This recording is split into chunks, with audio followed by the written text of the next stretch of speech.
Bismillahirrahmanirrahim. Assalamualaikum warahmatullahi wabarakatuh.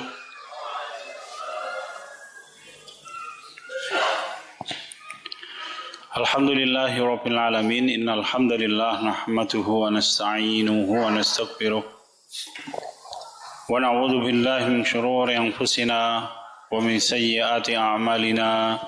May yahdihillahu fala mudilla lahu ومن يضلله فلا هادي له وأشهد أن لا إله إلا الله وحده لا شريك له وأشهد أن محمدا عبده ورسوله الذي لا نبي ولا رسول بعده اللهم صل على محمد وعلى آل محمد كما صليت على إبراهيم وعلى آل إبراهيم وبارك على محمد وعلى آل محمد كما باركت على إبراهيم وعلى آل إبراهيم إنك حميد مجيد أعوذ بالله من الشيطان الرجيم يا أيها الذين آمنوا اتقوا الله حق تقاته ولا تموتن إلا وأنتم مسلمون Alhamdulillahi Rabbil Alamin. Hadirin sekalian, ibu-ibu, bapak-bapak, dan rekan-rekan sekalian, rahimani wa rahimakumullah.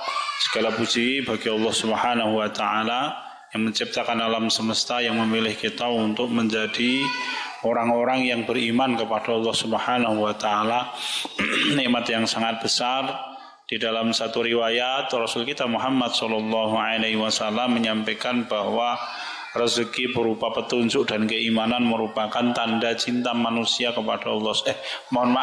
Tanda Allah Ta'ala cinta kepada seorang manusia. Rasul kita menyampaikan, innallaha yu'ti dunya ala man yuhibbu wa man la yuhibbu. Allah memberikan rezeki dunia dalam wujud kekayaan, maka Allah berikan kepada orang yang dicintai oleh Allah ataupun orang yang tidak dicintai oleh Allah.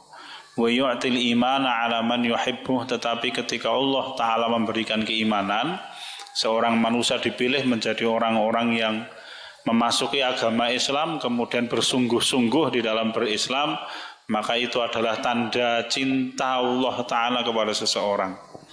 Sedikit atau banyak, ini nanti kemudian satu tergantung dengan rahmat Allah, yang kedua kemudian ikhtiar seseorang untuk dekat dengan Allah. Siapa orang yang paling dekat dengan Allah, siapa orang yang paling dicintai oleh Allah, menawi Amirul Mukminin sahabat Abu Bakar As-Siddiq radhiyallahu anhu ngendika, orang yang paling dekat dengan Allah itu orang yang paling berusaha keras untuk dekat dengan Allah. Maka kalau kita ditanya apakah sama antara orang yang sholat tahajud 2 hari sekali dengan orang yang sholat tahajud 1 pekan sekali, jelas berbeda keutamaannya di hadapan Allah. Apakah sama antara orang yang melaksanakan qiyamul lail 2 hari sekali dengan seseorang yang setiap hari qiyamul lail sepanjang hayatnya? Sangat berbeda. Apakah sama antara orang yang qiyamul lail 1 hari dia hanya patok 1/4 jam atau setengah jam dengan orang yang qiyamul lail sepanjang malam? Jelas berbeda di hadapan Allah. Maka di dalam beribadah kepada Allah Ta'ala itu tidak ada istilah sikap terlalu takwa buat nonton. Ya. Jadi orang yang paling baik itu orang yang paling bertakwa. Inna akramakum indallahi atqakum. Orang yang terlalu takwa pun itu mboten wonten ing bahasa Islam. Kenapa? Karena orang semakin bertakwa semakin baik, semakin tinggi tingkat ketaatannya kepada Allah, maka dia semakin mulia di hadapan Allah. Orang yang tidak baik itu orang yang tidak bertakwa kepada Allah Subhanahu wa Ta'ala. Ibu-ibu, bapak-bapak, tidak berpanjang-panjang, monggo kita lajengaken. Kita masih membahas tentang manzilatul firor. Ya, tahapan ibadah yaitu berlari, bergerak dengan cepat menuju Allah Subhanahu wa Ta'ala dengan pengertian-pengertian yang sudah kita bahas. Kita membahas tentang buah yang dapat dipetik orang yang berlari menuju Allah Subhanahu wa Ta'ala. Sudah kita bahas 4 nggih. Ingkang sepindah, yang pertama, Imam Ibnul Qayyim Al-Jauziyah rahimahullah menyampaikan bahwa orang yang berlari menuju Allah, maka dia tidak akan puas dan jiwanya tidak akan tentram kecuali dengan mentaati Allah Subhanahu wa Ta'ala. kepuasan batinnya adalah taat mituhu dumateng Allah Subhanahu wa taala. Ada orang yang kepuasan batinnya itu mencurahkan, menumpahkan keinginan syahwatnya. Ada dan disampaikan oleh Allah wonten ing Al-Qur'an. Ya, dzalika mablaghuhu minal ilm wa 'arid amman tawalla 'an dzikrina wa lam yurid illa al-hayatad dunya dzalika mablaghuhu minal ilm. Ya. Berpalinglah engkau wahai Muhammad dari orang yang tidak mau mengenal kami. Orang yang tidak mau mengingat kami, mengingat Allah Subhanahu wa ta'ala. Walam yurida illal hayatad dunya. Dan dia tidak punya keinginan sedikit pun kecuali mencari keuntungan dunia. Dzalika mablaghuhum minal ilm. Bahkan dunia ini puncak pengetahuannya. Jadi ada orang yang mana perhitungannya itu semuanya keuntungan rugi atau untung duniawi. Dia tidak peduli dengan akhiratnya. Ada, semoga bukan kita. Kita memohon perlindungan kepada Allah. Orang-orang yang berlari menuju Allah, ketentaman hatinya dia letakkan di dalam mentaati Allah Subhanahu wa taala. Semakin taat maka semakin puas, meskipun dunianya banyak yang hilang karena ketaatan dia kepada Allah Subhanahu wa taala. Ingkang angka kalih sudah kita bahas, kita ingatkan kembali. Seseorang yang berlari menuju Allah maka dia tidak akan merasakan kegembiraan kecuali dengan mentaati Allah. Karena ketaatan kita kepada Allah itu tidak menghilangkan syahwat. Islam bukan agama yang mematikan syahwat, tetapi Islam ini agama yang mengarahkan syahwat sehingga kesenangan dan kegembiraan manusia itu disalurkan dengan cara yang diridhoi oleh Allah Ta'ala. Benten loh bapak-bapak, ibu-ibu, antara nomor 1 dengan nomor 2. Kalau ketentraman dan kebahagiaan itu munculnya dari keimanan atau ketaatan kepada Allah, panjenengan silahkan baca semua ayat wonten ing Al-Qur'an itu apabila Allah menyampaikan tentang kebahagiaan atau ketentraman pasti Allah kaitkan dengan keimanan atau orang yang beriman atau ketakwaan kepada Allah Subhanahu wa taala sedantenipun. Ya, misalkan Allah menyampaikan huwallazi anzalas sakinata fi qulubil mu'minin liyazdadu imanan ma'a imanihim. Atau misalkan Allah taala menyampaikan laqad radiyallahu 'anil mu'minina idh yubayyi'unaka tahta asy-syajarah fa'alima ma fi qulubihim wa anzala sakinata 'alaihim. Atau misalkan Allah menyampaikan ya Tuhan nafsul mutmainnah irji'i ila rabbiki radiyatan mardiyah. Termasuk diantaranya menikah. Ya, Allah yang menciptakan pasangan hidup bagi kamu untuk apa? Litaskuna ilaiha, agar kalian tentram. Jadi Allah itu mensunahkan, mengajarkan kepada kita menikah, dan Allah Ta'ala mengharamkan perzinahan. Ya, menikah itu ibadah. Maka kemudian dengan beribadah dalam wujud menikah, Allah menciptakan ketentraman di dalam hati orang yang menikah. Kecuali menikah di grobo arwong sak RT beda urusannya ya. Itu perkara memang hadirin sekalian. Tetapi kalau orang menikah dengan cara yang baik, dengan cara yang benar yang diajarkan oleh Islam, maka akan mendatangkan kebahagiaan dan ketentraman. Kenapa? Karena itu ibadah, meskipun wujudnya adalah ibadah muamalah. Sedangkan gembira atau senang itu wujudnya adalah tersalurkannya syahwat. Orang kepengen beli baju, so beli bajunya sesuai dengan apa yang dia harapkan, maka mendatangkan kesenangan atau kegembiraan. Boleh, mboten napa-napa, hanya orang yang beriman pada waktu dia menyalurkan syahwatnya, dia pakai caranya Allah Ta'ala. Karena Islam bukan ajaran yang mematikan syahwat, tetapi Islam ini ajaran yang mengarahkan semua syahwat manusia untuk tunduk dan patuh kepada manusia, kepada Allah Ta'ala. Silakannya hadirin sekalian, asadani Allah wa iyyakum, banyak terutama anak-anak muda yang betul-betul tidak mau tunduk dan patuh kepada Allah. Jadi ketika diingatkan mari kita taati Allah, maka kemudian dia menjadi orang yang paling kasar. Bahkan saya menemukan di media sosial itu anak-anak muda yang mengangkat nama dirinya dengan cara mencaci maki agama Allah. Pada waktu dia berkomentar itu yang nge-like 1, 2, 3, tapi ketika dia mencaci maki agama Allah, agamanya Islam, maka nanti orang yang nge-like jumlahnya sampai ribuan. Jadi dia kalau kepengen melambungkan namanya, caranya bagaimana? Mencaci maki agama Allah, maka namanya melambung. Betulan saya menemukan begitu hadirin. Ya, kita memohon perlindungan kepada Allah. Jangan sampai kita menjadi orang yang seakan-akan dunia kita didatangkan oleh Allah, dilimpahkan oleh Allah, dan diangkat oleh Allah dengan cara menghinakan ajaran Allah Ta'ala. Karena pasti ujungnya dia akan dihinakan oleh Allah. Wa may yuhinillahu fama lahu min mukrim. Innallaha yaf'alu ma yasha. Dan Allah menyampaikan siapapun orang yang nanti akhirnya dihinakan oleh Allah, maka tidak akan ada yang bisa memuliakannya. Innallaha yaf'alu ma yasha. Dan Allah itu berbuat sesuai dengan apa yang dikehendaki oleh Allah. Ya. Ingkang nomor 3 sudah kita bicarakan kemarin, bahwa orang-orang yang berlari menuju Allah maka tidak akan sedih kecuali karena hilangnya hak Allah atas dirinya, karena tidak bisa menunaikan kewajibannya kepada Allah. Ya, kesedihannya karena itu. Maka kalau kita membaca kisahnya Imam Syafi'i rahimahullah, beliau sampai ingat loh sepanjang hayat ketika beliau lupa untuk mengerjakan satu sunnah yang diajarkan oleh Rasul setiap malam Jumat atau hari Jumat, yaitu membersihkan bulu ketiak. Nyun ngapun lho kita kok contohnya ora sopan, contohnya ngono kuwi kok.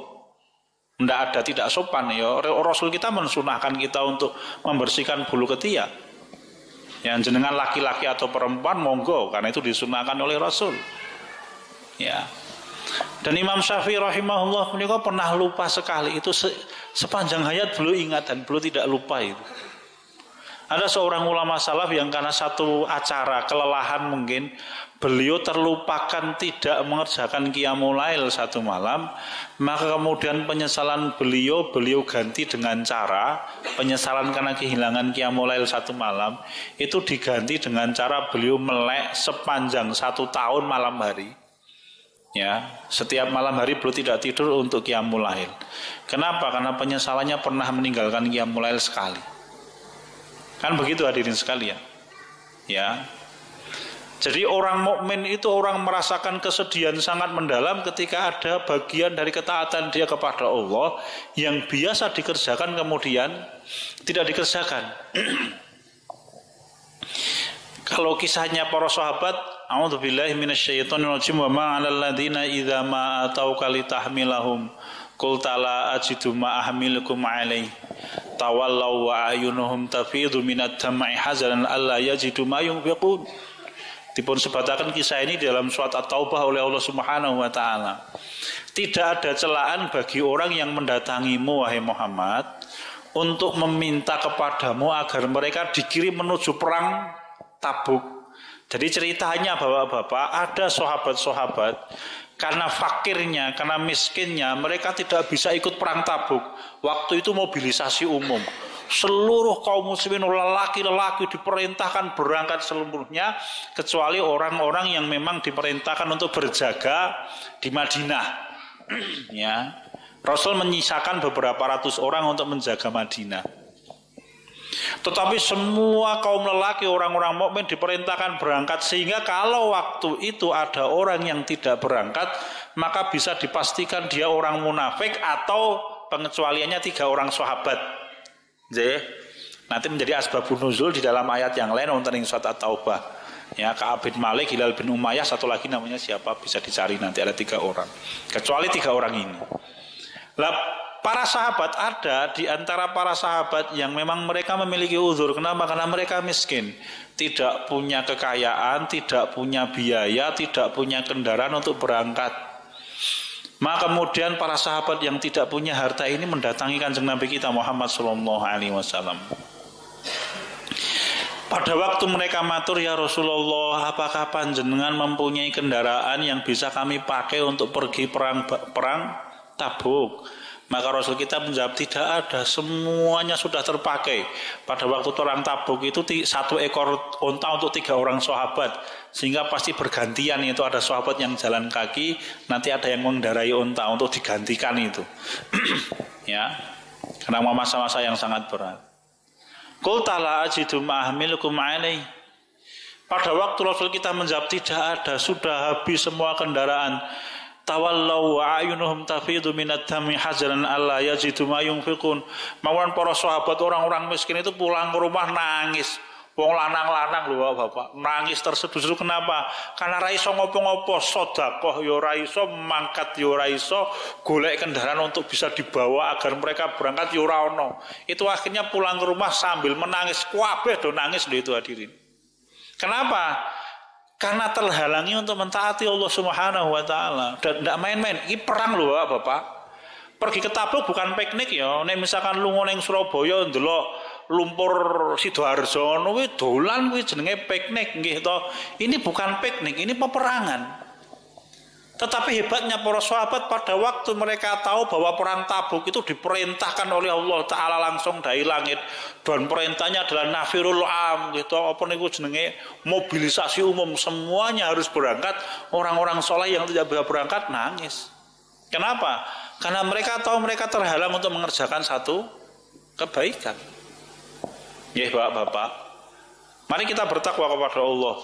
Jiwa yang seperti ini akan menjadi jiwa yang secara umum grafik kehidupannya akan menaik, akan menanjak. Manusia itu keimanannya naik dan turun. Tetapi orang-orang yang punya semangat seperti ini, secara umum grafik kehidupannya itu semakin baik. Ya, naiknya banyak, turunnya tidak banyak, naiknya banyak, turunnya tidak banyak, naiknya banyak, turunnya tidak banyak. Sehingga secara umum kehidupannya itu semakin hari semakin baik. Meskipun tetap keimanannya naik dan turun. Kenapa? Semangat seperti ini hadirin. Kalau misalkan hari ini kaum muslimin punya semangat seperti ini, wah luar biasa. Tidak tertahankan umat Islam itu. Ingkang monggo sekawan. Ya, sudah kita bicarakan. Imam Ibnul Qayyim al-Jauziyah rahimahullah menyampaikan bahwa buah berlari menuju Allah al-firar adalah menjadikan seseorang menganggap bahwa kedudukan di sisi manusia tidak terlalu penting bagi dia. La yastaghni birutbatin syarifatin wa in 'aduban 'indahu aw 'indan nas. Tidak terlalu penting. Meskipun bukan berarti kemudian di dalam dakwah kita tidak terlalu memperhatikan perkataan orang, mboten lho nggih. Perkataan orang kalau wujudnya kritik yang membangun itu merupakan kebaikan untuk kita. Tetapi kalau komentar orang, kalau ini kula sampun matur, satu sifat mulia yang diberikan oleh Allah kepada orang-orang yang beriman itu apa? Wala yakhafuna laumatal laim. Nggih to? Surat Al-Maidah 54. Ya. Allah Ta'ala menyampaikan ya ayyuhalladzina amanu may yartadda minkum an dinihi fasawfa ya'tillahu biqaumin yuhibbuhum wa yuhibbuna azillatin 'alal mu'minin a'izzatin 'alal kafirin yujahiduna fi sabilillahi wa la yakhafuna laumatal laim. Ketoke sifate nyempil lho niku nggih. Kenapa? Karena Allah itu menyebutkan sifat-sifat yang besar di dalam ayat itu. Kemudian yang paling akhir kita sifat ngono kuwi, oh rupanya ini penting. Maka Allah sebutkan di dalam Quran dan disejajarkan dengan sifat-sifat besar yang lain. Allah menyampaikan, wahai manusia, wahai orang yang beriman, mayyartadda minkum an dinihi, kalau ada di antara sebagian kalian yang sudah meninggalkan agama Islam, ya, fasaufa ya'tillahu biqaum, maka pasti Allah akan mendatangkan satu kaum pengganti kalian. Apa itu? Satu, yuhibbuhum wa yuhibbuna. Mereka mencintai Allah dan mereka dicintai oleh Allah dan mereka mencintai Allah. Ini sifat yang sangat besar, mulia betul hadirin. Kalau kita melihat, orang yang beriman melihat sifat ini, wah rasanya mewah betul. Orang dicintai oleh Allah dan mereka mencintai Allah. Ingkang engko kalih, azillatin 'alal mu'minin. Mereka orang yang selalu bersikap lemah lembut kepada sesama mukmin. Sifat yang sangat besar, indah betul itu. Ya. Yang ketiga, a'izzatin 'alal kafirin. Mereka orang yang bersikap tegas dan keras kepada orang-orang kafir. Aja diwalik lho nggih.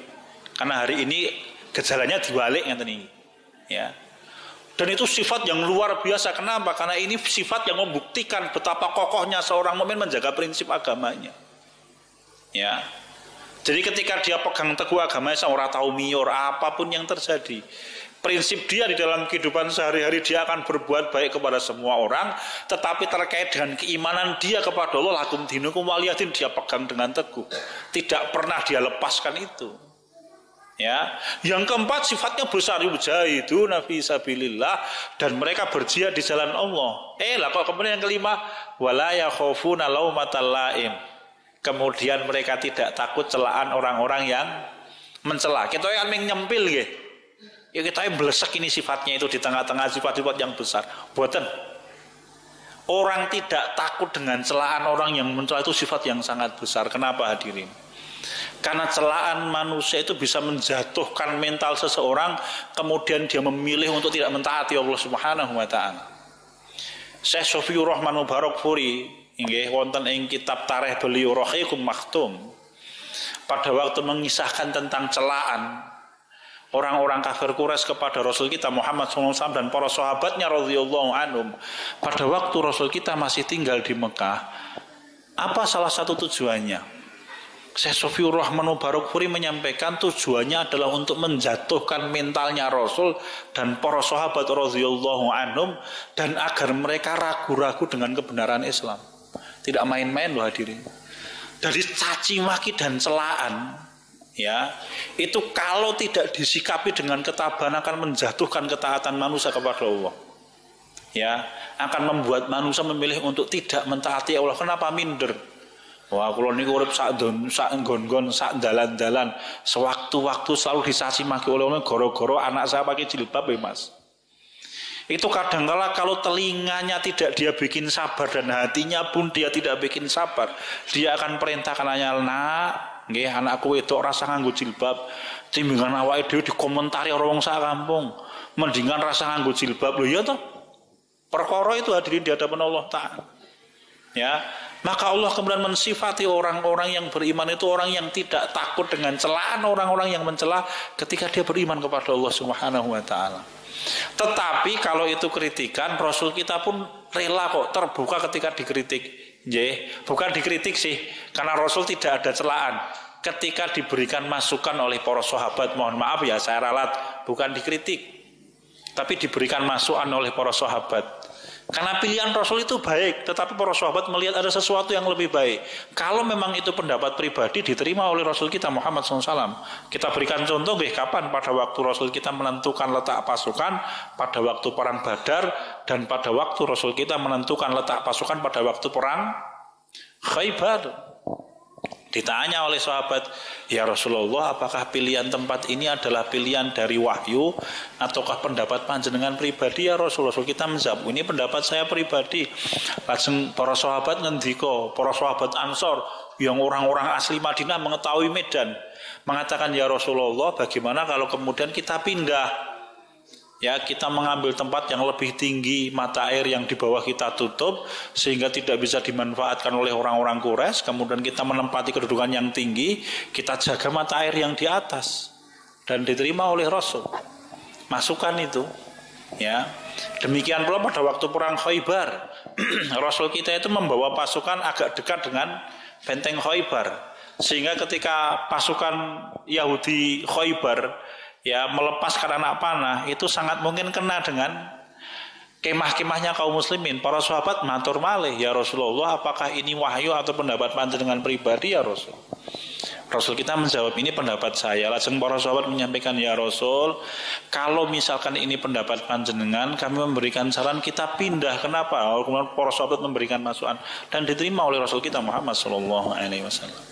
Ingkang angka gangsal la yastaghni illa billah. Orang itu tidak merasa kaya kecuali dengan jaminan Allah Ta'ala. Sudah kita bahas kemarin gini. Rasul kita Muhammad SAW menyampaikan di dalam hadis yang diriwayatkan oleh Imam Ahmad dan Imam Al-Hakim dan disahihkan oleh Imam Al-Hakim. Rasul kita menyampaikan, man ahabba ayyakuna akraman nas falyattaqillah. Siapapun orang yang kepingin menjadi orang yang paling mulia, bertakwalah kepada Allah. Karena Allah menyampaikan, inna akramakum indallahi atqakum. Orang yang bertakwa akan diangkat kemuliaannya dunia akhirat oleh Allah. Wa man ahabba ayyakuna aqwan nas falyatawakkal 'ala Allah. Siapapun orang yang kepingin menjadi orang yang paling kuat. Orang yang paling kuat itu siapa toh? Orang yang apabila bertemu dengan masalah, maka dia tidak pernah kalah dengan masalah dan dia gampang menyelesaikan masalah. Itu orang yang kuat. Ya. Maka Allah Ta'ala menyampaikan, wa may yattaqillaha yaj'al lahu makhraja. Terkait dengan poin yang pertama, siapapun orang yang bertakwa kepada Allah, Allah jadikan bagi dia jalan keluar semua masalah.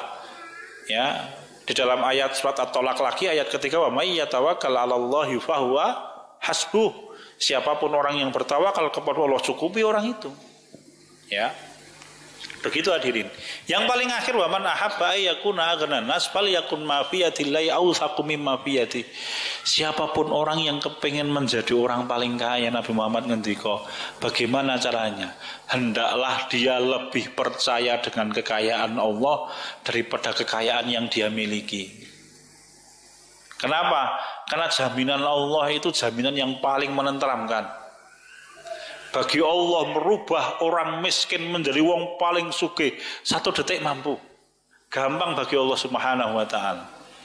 Bapak-bapak, ibu-ibu, rekan-rekan sekalian, para sahabat itu kalau kita melihat hidup mereka tidak bisa kita bayangkan nih, Rasul dan para sahabatnya itu orang-orang kaya. Ya, coba bayangkan kalau misalkan kayak Abdurrahman bin Auf yang apabila pengajian begini beliau sekali duduk beliau bisa bersedekah 50.000 dinar, 150 miliar rupiah. Sekali duduk maka sedekahnya sakmono kuwi. Tidak terbayangkan bagi kita hari ini. Nggih. Atau misalkan cerita sahabat yang miskin. Kalau ini kalau sampun nate matur nggih. Ada seorang sahabat namanya Abu Darda. Nanti di dalam hadis sahih disebutkan itu orang muhajir gitu saja. Tapi di dalam riwayat disebut Abu Darda matur kepada Rasul. Dia termasuk orang fakirnya muhajir. Orang fakir loh.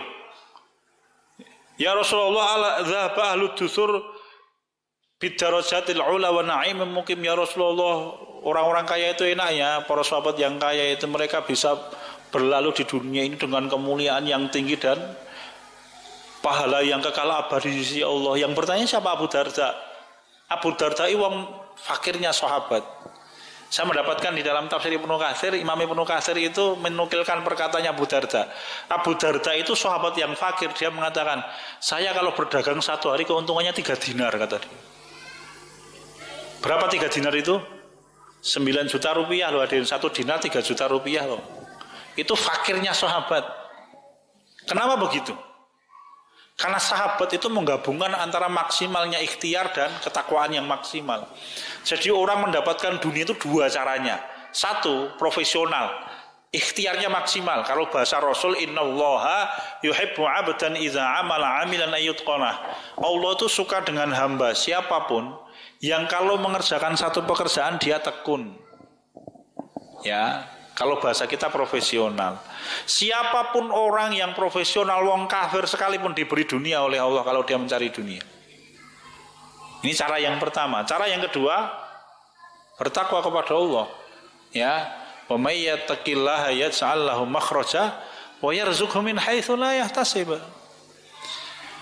Kenapa para sahabat itu kehidupannya begitu wah di dalam urusan dunia?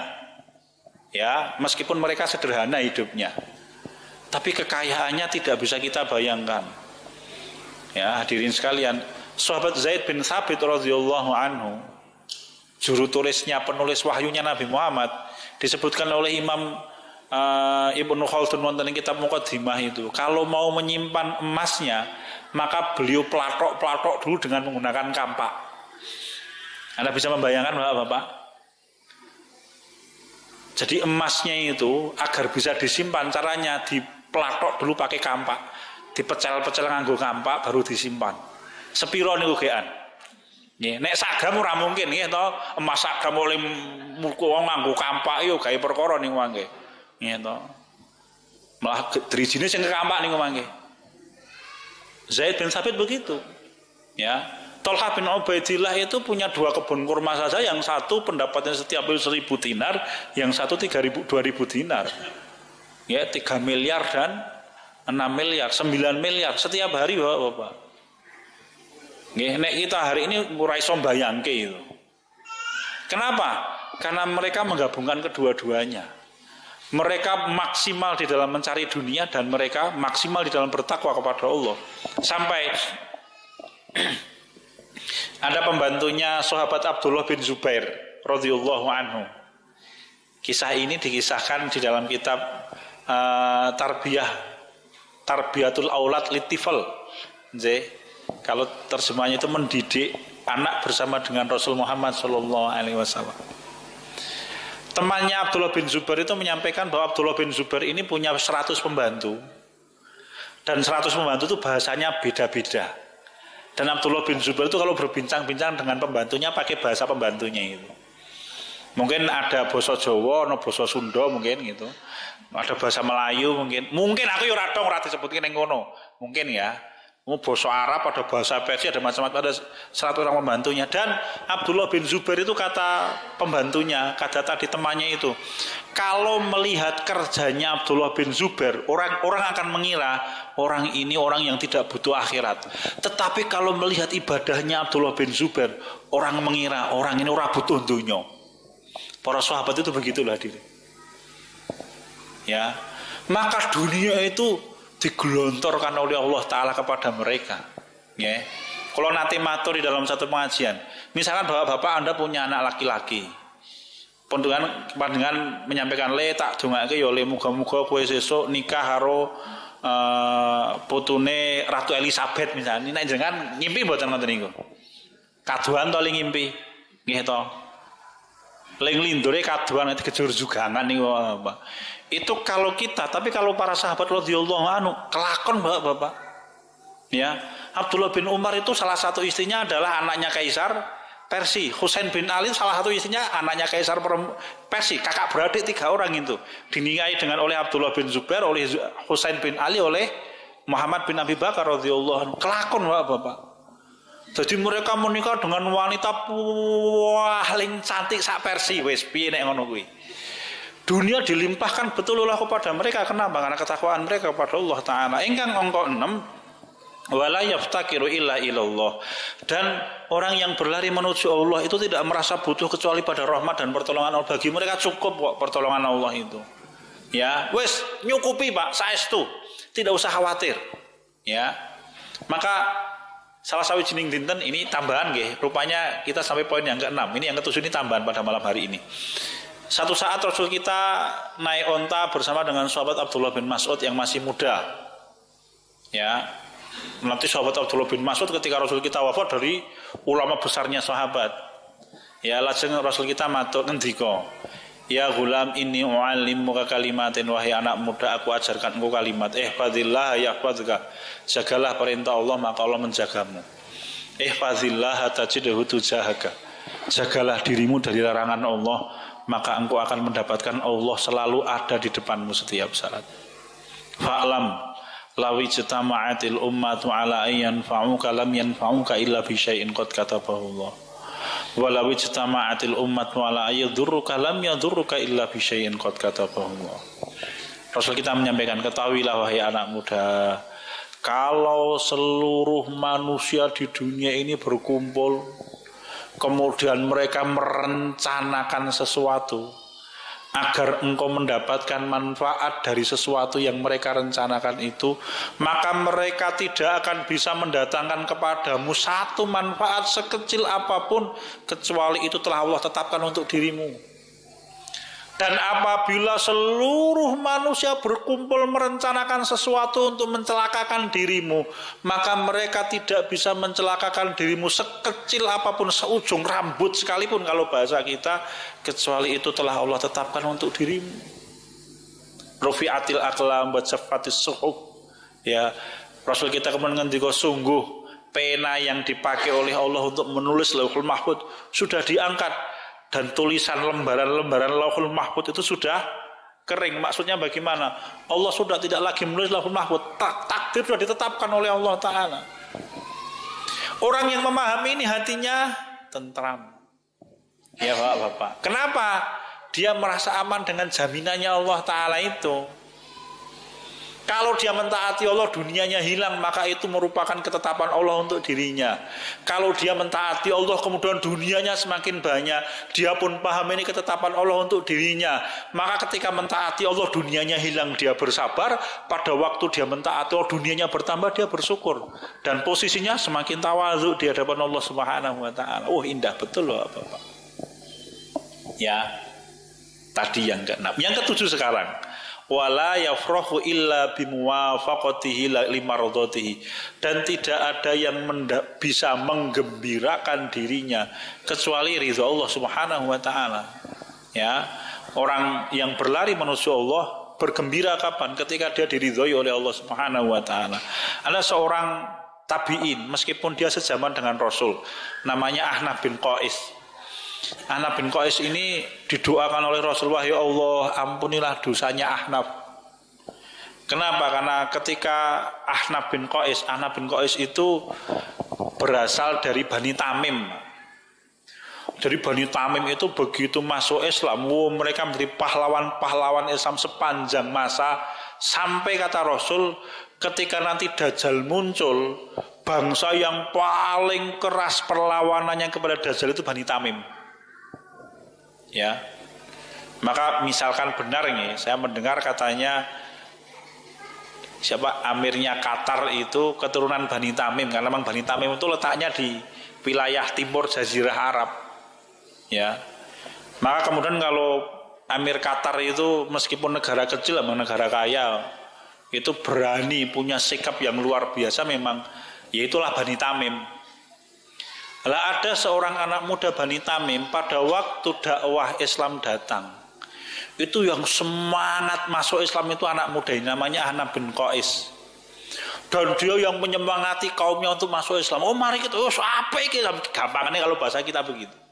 Jadi yang menyemangati kaumnya untuk masuk Islam dan segera menghadap Rasul untuk menyatakan keislamannya itu yang menyemangati Ahnaf bin Qais. Banyak waktu itu, pada waktu utusan Bani Tamim pergi menuju Rasul untuk bertemu dengan menyatakan keislamannya, Ahnaf masih kecil.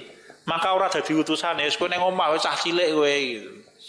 Begitu utusannya sampai di hadapan Rasul, mereka menceritakan tentang Ahnaf bin Qais itu tadi, yang menyemangati Rasul untuk menyemangati kaumnya untuk masuk Islam itu. Maka kemudian Rasul yang tidak pernah bertemu dengan Ahnaf mendoakan, wahai Allah ampunilah dosanya Ahnaf. Ketika Ahnaf dewasa menjadi tokoh besar, orang kepercayaannya Ali bin Abi Thalib radhiyallahu anhu, beliau punya pasukan 100.000 orang.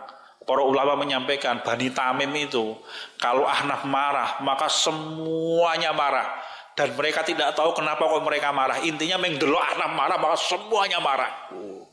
Maka Ahnaf bin Qais ini orangnya sikile pentor loh Pak. Sikile itu seperti angka 8. Jadi kalau dia berjalan itu begitu.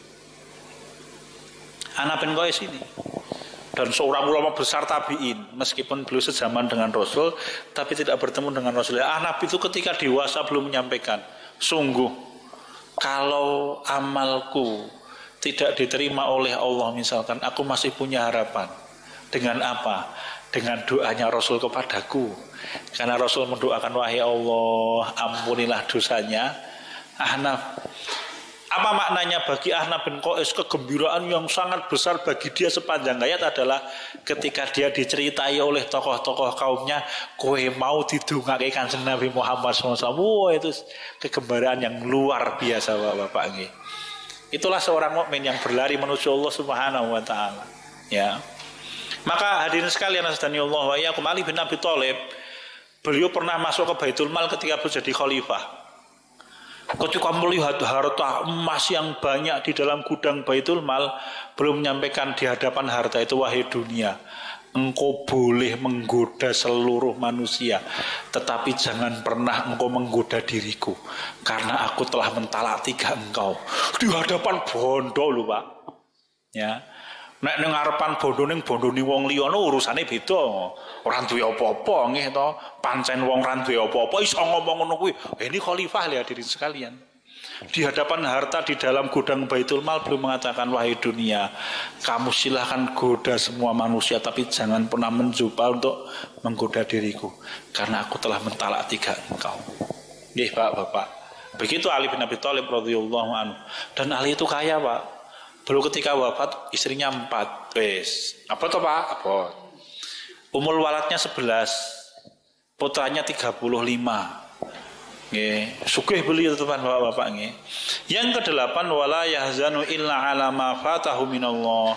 Orang yang berlari menuju Allah maka tidak ada yang menyedihkan kecuali ketika pahala dari Allah hilang. Luput mentaati Allah dia bersedih. Ya. Luput untuk melaksanakan perintahnya Allah dia bersedih. Pada waktu semua orang sholat kemudian dia tidak sholat karena terhalang, dia bersedih. Lah bagaimana dengan ibu-ibu, misalkan panjenengan memasuki masa tidak boleh sholat, diganti dengan ibadah yang lain, karena panjenengan tidak sholat itu mentaati Allah, bisa diganti dengan berzikir. Ya begitu. Ingkang angka 9 kita selesaikan hadirin. Ya. Sampai yang ke-11 nggih. Masih ada waktu 5 menit. Yang ke-9 wala yakhafu illa suquti min ainillah, dan orang-orang yang berlari menuju Allah maka tidak ada yang dia khawatirkan kecuali dia khawatir kedudukannya terhina di hadapan Allah. Karena kalau orang dihinakan oleh Allah tidak akan ada yang bisa memuliakan. Tadi loh Allah Ta'ala menyampaikan a'udzubillahi minasyaitonirrajim wa may yuhinillahu fama lahu min mukrimin Allah yaf'alu ma yasha. Siapapun yang dihinakan oleh Allah tidak akan ada yang bisa memuliakan dirinya. Siapapun itu. Fir'aun sekalipun ketika Allah telah menetapkan hukuman jatuh kehormatannya, sehingga sampai hari kiamat kalau orang mendengar kata-kata Fir'aun sing dieling-eling kejamnya, jahatnya, eleke. Ya, begitu hadirin. Engkang angka sedoso fakulhu billahi wa kulluhu ma'allah. Orang yang berlari menuju Allah, semua timbangannya adalah ridho Allah dan bersama dengan Allah. Kalau tidak mendatangkan ridho Allah dan tidak mendekatkan dia sehingga dia bisa bersama dengan Allah, dia akan tolak. Meskipun itu keuntungan duniawi besar. Kalau pernah cerita Pak, saya punya kenalan yang gajinya 1 bulan berapa? 200 yuto Pak setiap bulan. Tapi karena dia tahu gajinya datang dari riba, maka kemudian dia milih untuk resign dari pekerjaan. Anak muda Bapak nggih. Usianya mungkin 34, 35 tahun mungkin. Ya. 200 yuto Pak sesasi. Dia mendapatkan duit 1 miliar berapa? 5 bulan. Ya. Jadi 5 sasi iki 1 miliar. Ya. Mungkin kalau bagi para sahabat radhiyallahu anhum itu angka kecil gitu. Ning nggo awake dhewe ya gedhe tenanan gitu Pak. Duit 1 miliar ya nyelengi 1000 sasi gitu. Sesasi 1 yuta pingan. Pinten niku Pak? 83 tahun nggih to. Dadi urung sempat dienggo wis mati wonge. 83 tahun nih. Dicalengi niku Bapak nggih. Yang paling akhir yang ke-11 ya wasairuhu daiman ilallah. Dan orang yang berlari menuju Allah itu pergerakan hidupnya seluruhnya menuju kepada ketaatan. Nggih. Begitu Bapak. Ini manfaat dan buah yang bisa diambil oleh orang yang berlari menuju Allah Subhanahu wa taala.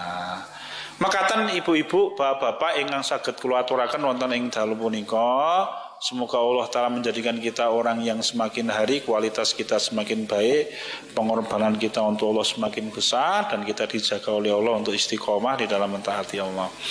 Sekian dan demikian apa yang bisa kita bicarakan. Insya Allah pekan depan nanti kita akan membahas poin terakhir ini, tidak panjang, nggih.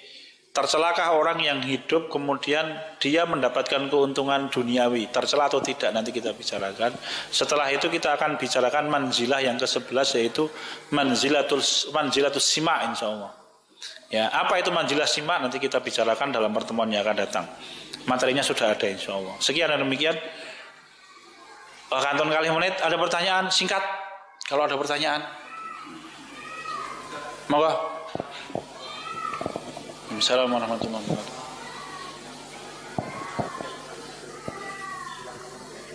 Nggih.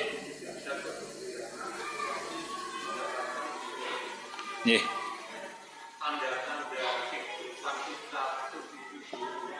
Ya. Bagaimana tandanya seseorang yang diridhoi oleh Allah Subhanahu wa taala? Allah Ta'ala itu menyampaikan wonten ing kisahnya, ini kisahnya Nabi Zakaria alaihissalam. Ya, fastajabna lahu wa wahabna lahu Yahya wa aslahna lahu zaujah. Dzalika bi annahum kanu yusari'una fil khairat wa yata'unana raghaban wa rahaba wa kanu lana khashi'in. Jadi ketika Allah menyebutkan sifat-sifat para nabi, lalu kemudian ditutup dengan kata-kata mereka bergegas melaksanakan kebaikan, selalu berdoa kepada Allah setiap saat, dan tunduk patuh kepada aturan Allah. Kalau orang bergegas melaksanakan kebaikan Islam, tidak pernah menunda-nunda, kemudian selalu berzikir dan berdoa kepada Allah, dan selalu patuh kepada ajaran Allah di dalam semua urusan, maka itu tanda orang diridhoi oleh Allah Subhanahu wa taala. Nggih. Makatan Pak, niki kalau kita bicarakan panjang nih, tapi singkatnya begitu. Nggih. Ngaten. Cekap punika yang saged kula aturaken nggih ada 3 tandanya itu. Sekian, semoga Allah memberikan kita kebaikan. Kita tutup subhanakallahumma wa bihamdika asyhadu an la ilaha illa anta astaghfiruka wa atubu ilaik. Walhamdulillah. Assalamualaikum warahmatullahi wabarakatuh.